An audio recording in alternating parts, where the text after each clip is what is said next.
harvest.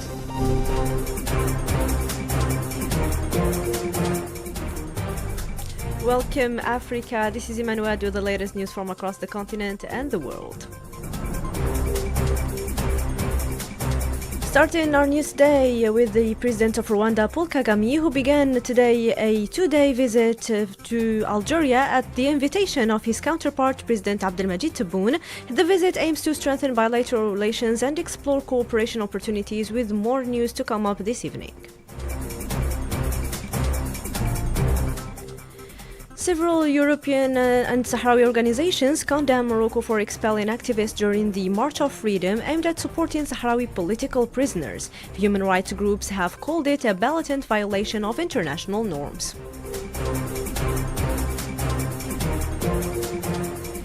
The United Nations General Assembly is voting today in New York to elect non-permanent members of the Security Council for 2026-2027.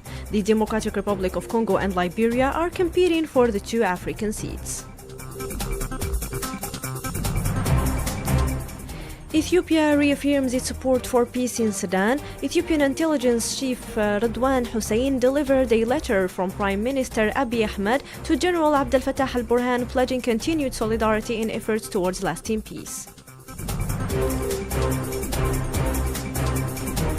Mauritania and Senegal signed two agreements to combat illegal migration and regulate residency conditions for citizens of both countries. The move follows recent deportation of irregular migrants by Mauritanian authorities.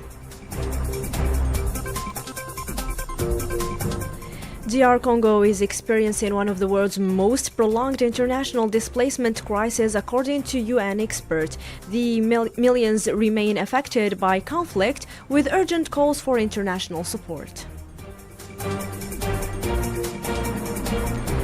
Authorities in Nigeria confirm over 200 deaths and around 500 people missing after devastating floods last week. Rescue efforts are ongoing as the country faces one of its worst natural disasters in years.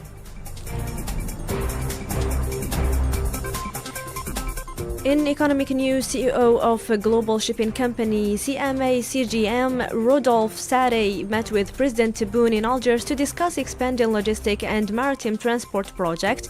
Both sides expressed optimism about overcoming challenges and advancing their partnership. Concluding this harvest with sport, from June 2nd to June 10th, African national teams will play friendly matches in preparation for the 2026 World Cup qualifiers and the African Cup of Nations. Coaches are using this window to test squads and refine strategies. And that's all for today. Thank you for your attention. Don't go too far and join Sihan Bougazi at the French main news at 6:45 p.m. Keep enjoying today's program with Ifrikya FM, the voice of Africa.